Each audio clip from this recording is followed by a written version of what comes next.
माँ Ambe recording studio आमी। हतिया बतिया सामान मोर बाटे, जीभी से चाटे कबो दांत से काटे। हतिया बतिया सामान मोर बाटे, जीभी से चाटे कबो दांत से काटे। पियला में कहे काटब ओही में फसैली, पियला में कहे काटब ओही में फसैली। मन में बाटे सैया जी के मैली, चूलिया पछी रह जाइली। मन में बाटे सैया जी के मैली, चूलिया पछी रह जाइली।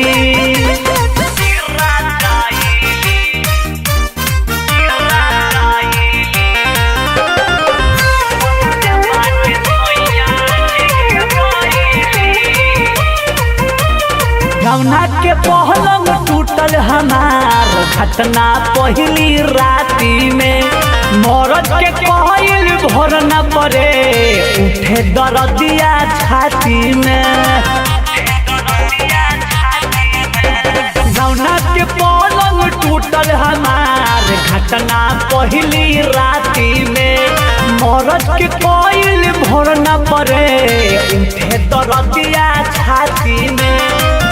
हाथ छोड़ी दांत छोड़ी हम गोहराइली, हाथ छोड़ी दांत छोड़ी हम गोहराइली। मन में बाटे सैया जी के मैली, चूलिया पचीरा चाइली। मन में बाटे सैया जी के मैली, चूलिया पचीरा चाइली।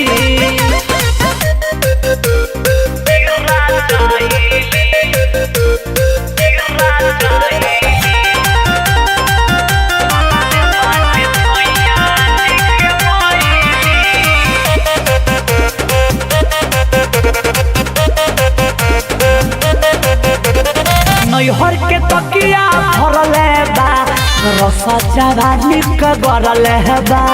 डोंगा के चूझवा करेला नाश, तनिको न डाटेला भोला विकास।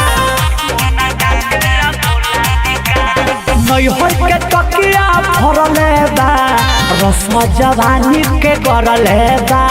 डोंगा के चूझवा करेला नाश, तनिको न डाटेला भोला विकास। कहे मोहित करवा संग में नैहर धराइली, कहे मोहित करवा संग में नैहर धराइली। मन में बाटे सैया जी के मैली, चोलिया पचीरे चाइली। मन में बाटे सैया जी के मैली, चोलिया पचीरे चाइली। माँ अम्बे रिकॉर्डिंग स्टूडियो आमी।